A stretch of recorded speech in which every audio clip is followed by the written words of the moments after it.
Thank you so much for being with us. You're welcome and hello. Hello. I asked you backstage how you spent your 95th birthday over the summer, thinking I would hear about one party, but apparently you've stretched this thing out. How many parties have you had? About 7 so far. We're having a big one tomorrow night. You were here. We decided to make it a year, the birthday year. So, and we're doing a little fundraising for people from American Way. So we have a big one tomorrow night. And I just was up at 5 o'clock this morning in Chicago because we had a big one in Chicago last night. So on the 4th of July, it'll be my 95th 4th of July. That's the way I'm looking at the year. I love that. You told a reporter, and I'm going to quote you, "Am I older? Certainly. Am I old? Not yet." What does old mean to you? That you're not there yet? Old, old is more cultural for me, a cultural word than it is a personal word. The way the culture works, if you're old, you wake up to be old. I wake up with things on my mind and things I need to do and I'm excited about. I don't wake up to be old. I understand culturally I'm an older guy. Even then I said older guy. I couldn't say old. I don't feel that. I'm very conscious of my age. I don't pretend to be otherwise. Age is 95, by the way. And I don't pretend otherwise. But I don't wake up in the morning to be an old man. What do you wake up in the morning to do? Whatever it is on my mind to do. Today, to fly out of Chicago at 7 o'clock in the morning and to be with Alison at this moment. One of your recent passion projects you've been working on for years is a sitcom where the center of the sitcom is older people and their lives in a very real way, and it's called Guess Who Died? Guess Who Died just sold it to NBC. Yes. Thank you. Hired a director, and we're starting the cast. This is all very, very right now. But the idea goes back, let me say, to, I don't know, maybe 30 years ago. I wanted to do elderly people in a retirement village. But I thought at that time to do it as an animated show. So the show was called Till the Fat Lady Sings. And Anne Bancroft played a role. Kirk Douglas had had a stroke, and he did for me one line, which we were going to use. Remember, this is animated, so he was going to be a character in a wheelchair who said only one thing when he's called on to say a line, no matter who he was saying it to, he said, "Never have a stroke." And he loved it. He loved it. I forgot about it when I talking about showing some clips here, because it's only a 3-4 minute clip we did. Oh, well, I hope it makes its way to the internet. That's a good part of the Well, internet. unless you want to get here next week, we'll do it again. Okay. One of the things that's interesting, and to the topic we're talking about today, is when you originally had this idea for this sitcom, you didn't get the warmest reception from network executives. Not our demographic. That was the refrain. They laughed. It was funny, but not our demographic. And something has gone on and is going on in the culture again, because there's a sudden realization that we're all if we're fortunate, going to reach an older age. And suddenly there's great interest in this. When you think about storylines for this project, what kind of storylines do you want to follow that you don't normally see now on television? Well, in the pilot of Guess Who Died, there's a guy, Murray, who's very much in love with his wife, who has had Alzheimer's for several years. And she hasn't got long to live, we learn at the beginning of the episode. And her sister has been there taking care of her for the last year, helping to take care of her for the last year. They have 2 daughters who live elsewhere and so forth. And this fellow, as he loved his wife, fell at his age, which is something around 77, or it's going to depend on the actor. If he had to spend the rest of his life with somebody, her sister was that person. So they were forming a relationship they weren't even aware of. And that's what we're dealing with. Then there are all the, then there are other people. I can't wait to get to the episode where another character has taken, what the hell is the drug? Viagra? Yes, how did you, look, the first thing, Viagra. That was hilarious. And it's 3 hours and 10 minutes and he's starting to worry. And then it's 4 hours and 30 minutes and he's worried sick. And then he loses it when he finally calls a doctor and she comes in and she's beautiful. Look for it. Of course, one of the most brilliant things about the work you've done and you do is that it's extremely funny, but you also spent a lot of your career touching on issues that people didn't talk about and also didn't talk about in sitcoms, be it abortion or rape or race issues. What kind of issues do you think you might want to touch on with this project that well, might be difficult to talk about? I have a show on the air now. I don't know how many people know about One Day at a Time. Ooh, we're going to see a clip in a minute, yeah. You don't, does anybody here know it's a Latino version of a show I did many years ago with Rita, this time with Rita Moreno, who's 83, and Justina Machado is a Latino. You've not seen it. I couldn't commend it to you more highly. I love the show. You're going to see a little bit in a minute. It's on That's my clue to the audio guys to get ready.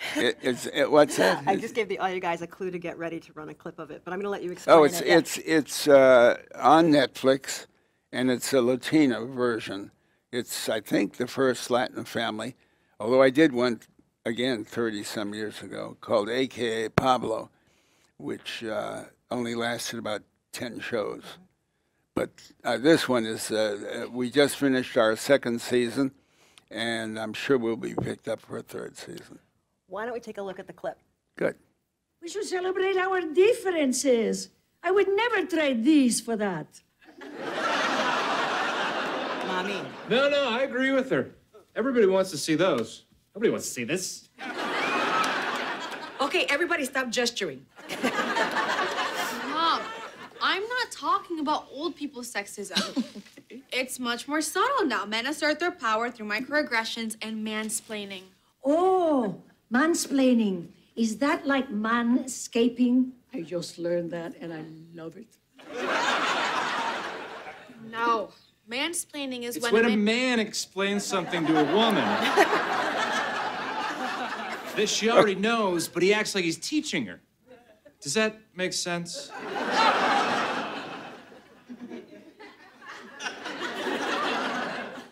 What? I was just explaining what mansplaining. Oh, wow.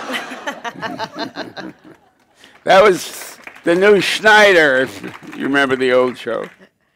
What went into the decision to make it a Latino family? Somebody said, what do you think of a Latino family? And I thought One Day at a Time, perfect grouping. But this is a different grouping because there wasn't a grandmother like Rita, and there were 2 daughters instead of the son. But I'm crazy about the actors, each of them, and they're wonderful. And you asked what we're dealing with. The daughter that you saw came out in an earlier episode, and we dealt with that. It's the first time I've known that to be dealt with. One of the things I think's great about your career, especially in the recent years, is you really adapted to all the new ways that we watch TV and we consume media. You have your own podcast. You're working with Netflix. What did you think when you first realized that people weren't going to sit for appointment television anymore and watch, and that they were going to be able to pick up their phones and take it with them? What I thought was, but they are going to be able to watch 3 shows before they go to bed. 3 episodes of the same show before they go to bed. And that, from Netflix tells me, is the average for Netflix viewers. If you tune in one day at a time to take a look at what we're doing, be prepared to sit for an hour and a half. That's the average. And that's totally new to me. How do you like that? Do you like that as a creative person? Well, I like it in that way. I don't like it in that we just finished a 2nd season. It won't be on until January. And so it's difficult to be, topical, really topical. And there are a couple of things I'd love to be dealing with that we deal with sketchily broadly, but we can't deal with it the day of. Well, that leads me nicely to your Twitter account, which you were very active, and you do deal with political issues. You're very open about your politics and speak very clearly and plainly. Could we please put up the tweet that Norman tweeted recently? As a combat vet, I fought Nazis of World War II. Today, I take a knee once more in solidarity with my brothers and sisters still fighting for equality and justice. Thank you. Thank you. Somebody came across that photograph all those years. That was in Foggia, Italy. I couldn't believe it, but it occurred at the right moment. Yeah, yeah. And what made you want to make that tweet? Because that's a controversial. This is a controversial position. I'm a First Amendment addict. I believe we have a right to express ourselves. And that's what that was all about. During your time in World War II, I'm often struck by that being an experience that so many people had, and people were able to galvanize around this. And now we're in our silos, and you like this, and I like that, and we don't have that sort of unifying experience as Americans anymore. How do you think that has changed the culture? I don't know. I don't think we're led well. I don't think we're led well, period. That's a complete sentence. In any area of, whether it's corporate America or pharmaceutical, well, that's corporate America, or political America, the American people don't have the leadership they earn. In their emotionally crowded lives, I'm sure people here fare better on an average than the people we're talking about. In their difficult lives, thinking about sending kids to school, feeding them, where all of these things become real serious problems and so forth, they need true leadership. And that would include, in my view, somebody talking to them about how much alike we all are. My bumper sticker reads, "Just another version of you."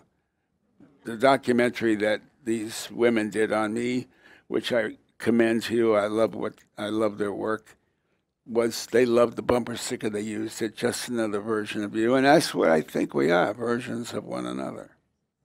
I'm going to ask one more question, and then we'll take a couple from the audience. I was watching old All in the Family clips, which I was a kid when All in the Family was on, and Good Times. I can't believe my parents let me watch some of those, but they did. They knew they were good shows. And I was listening to Archie Bunker's theme song, and you've probably even asked this before, but "Those Were the Days" is a little bit reminiscent of "Make America Great Again." Do you think Archie would have voted for candidate Trump? I don't think we'd have known. I think people, the audience, would have been allowed to guess from their own perspective what he did. But we'd have worked it out in a way that would, Edith might have thought she'd known, and maybe that's the way we would have known. Even she didn't know that. The last moment you'd realize that even she didn't know. I think she would have secretly voted for Hillary. That's what I think about I don't know that it would have been that secret. We have a By the way, can I just say, I have thought of him from the beginning as the middle finger of the American right hand. They have every right to say, this is the kind of leadership you're giving us. We do have time for questions from the audience. We get a microphone here. Yes. Hi, Alison, thank you for moderating. And Mr. Lear, thank you for your body of work. So as a doctor, I had the privilege of caring for a World War II veteran, 86 years old. He actually lied about his age. He was 14 when he got drafted. In spite of all of his chronic medical conditions, chronic pain, osteoarthritis, he managed to make me laugh a lot. And when I think about some of my favorite people in Hollywood now, Carl Reiner, Betty White, both 95, and a sprightly Bob Newhart, he's only 88. I don't think it's a coincidence that these individuals also worked in comedy. And so I wonder, that adage, laughter is the best medicine. I wonder if it's what your thoughts are in terms of your career and the role of comedy and laughter in terms of your longevity, happiness, and health. I think we're examples of people who lived longer, and we happen to be in comedy. Those examples exist today in retirement villages and so forth, where you'll find people who are funny, and not funny because they're old. That's the thing that drives me crazy. Mm-hmm. They're not funny because they're old, they're funny because they're funny. And because we're doing the show, I have visited enough of these places and talked to enough people. But we live in a culture that kind of suggests or believes that age, although we each and every one of us seek it, we want it, we want to stay around. But we treat it like it's, oh my God, it's coming, and it ain't like that. It's, we are all susceptible to having a good time at any age. So. Hi, Lindsay Tully from New York City. I think of you as a feminist and obviously a super liberal. Could you talk a little bit about what the source of those views are? What was it in your background, your family background, or your mentors? I'm the father of 5 daughters, one son, 5 daughters. I was married to a woman, and we had All in the Family on the air and Maude on the air. As the women's movement was rising and eventually cresting, I've always thought it crested with, not that we led the way, but we represented the cresting when Edith just took Archie apart on one show. When he screamed at her, you got to change your life, all right, I'll give you 30 seconds, change. And she got up and she lambasted him. Am I answering your question? I grew with and these characters grew with the movement. We were all as one. And for you personally? And by me, with 5 daughters and who were led by a feminist mother. How could I not? How could we? You have a choice. So I don't think we were leading. But we were certainly representing everything that was happening around us. Okay, right here we have a question. Hi, Mr. Lear. I'm a great fan of yours. You're just an incredible man. Thank you. Could you name a person, tell us about a person briefly, famous or not, who you most admire, or among the person who is among the people you most admire, and why? Well, there are so very many people that I admire, but what the question brings to mind is something, I don't know who said this, but I've known it, it seems, all my life. Each man is my superior in that I may learn from him. I've never known anything I thought was more valuable and more correct. There's something to learn from everybody if one pays sufficient attention. And I mean, that's the best answer I have. There are too many people in name. I admire so many people in so many elements of our life and our culture. But the notion that everybody is valuable because there's something to learn from everyone, I love that. To follow up, is there? Well, we might as well go all the way with that. Thanks. I want to follow up on this woman's question. Is there anyone currently doing what you do, someone like a Shonda Rhimes or Lee Daniels, or who is a writer, creative? Well, Lee Daniels, I saw him last night in Chicago, and he's a glory. Whose work that you really admire and you really yes. think? Is it Lee? Yes. But you know, Spielberg is still doing that, and I mean, there's just so many people that are. I mean, it's everywhere. Yeah. We have time for one more question from the audience. This lucky person.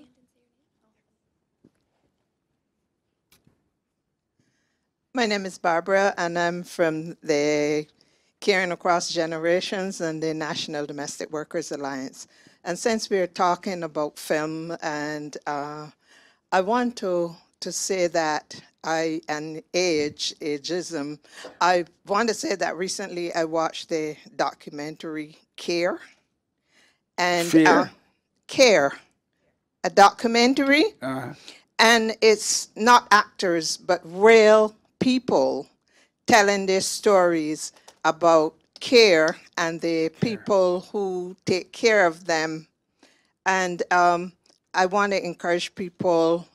I don't know if you have seen it. I haven't seen it, no. Oh, but it's a very well done, and I would encourage people to pull it up and watch it online. I will do that. Yes. Thank you. We only have a few more seconds. I'm going to ask you the secret to a happy life. The secret to a happy life. Two little words we don't pay enough attention to. Over and next. Something is over, it's over, and we are all on to next. And if there was a hammock in the middle of those two words, that would be the best definition of living in the moment. So that leads me to think that the fact of this moment, for me, is I have lived 95 years, months, days, weeks, minutes, hours, just to get here to see you looking at me the way you're looking at me, holding that pencil with your eyes. Now, it's taken me a few more seconds to see you do this and that. We can do this all day. and it has taken everyone in your audience every split second of their lives to hear me say this now and to hear you say, I'm finished. It's lovely to meet you. Good to meet you also. Thank you so much. Thank you.